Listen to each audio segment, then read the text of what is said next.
When Constantinople became the capital of the Roman Empire in 330 AD, they had a serious water infrastructure problem.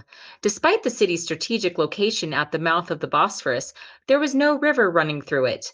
The aqueduct of Hadrian, built 200 years prior, did not supply enough water to the growing city.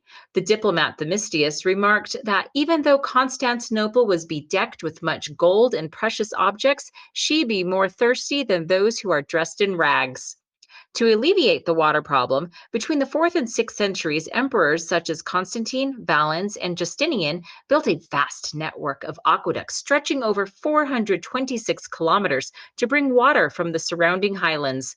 Using modern GIS technology, scholars have determined that Constantinople had the longest water supply system of the ancient world.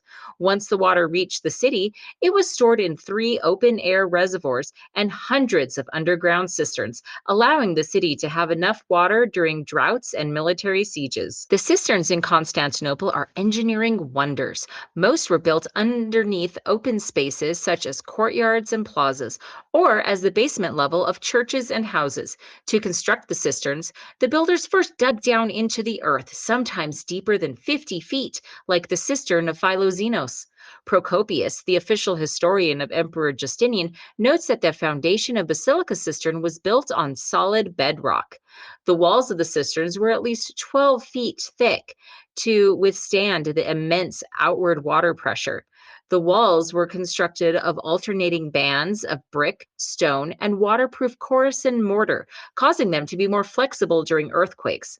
The walls and floor were also covered with the Corrosion mortar, which is made of crushed bricks, slaked lime, and sand. Unique architectural design of the cisterns was the use of marble columns instead of square brick piers to support the arches and domes of the roof. Columns were more cost effective because there was a nearby marble quarry on Marmara Island, and the builders used spolia, or reused materials from old pagan temples and other damaged buildings. Anais Lamesa and Feridun Ozgumush argued that many of the columns were also quarry rejects that either had flaws in the marble, were the wrong size, or were damaged during transport.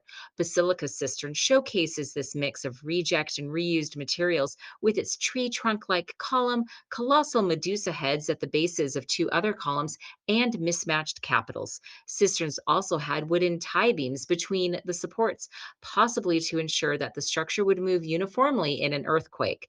People accessed the water for free at public fountains, bathhouses, and directly from the cisterns with buckets. Wealthy households could pay to have water piped directly into their homes. The cisterns of Constantinople allowed the city to have a stable supply of water year round.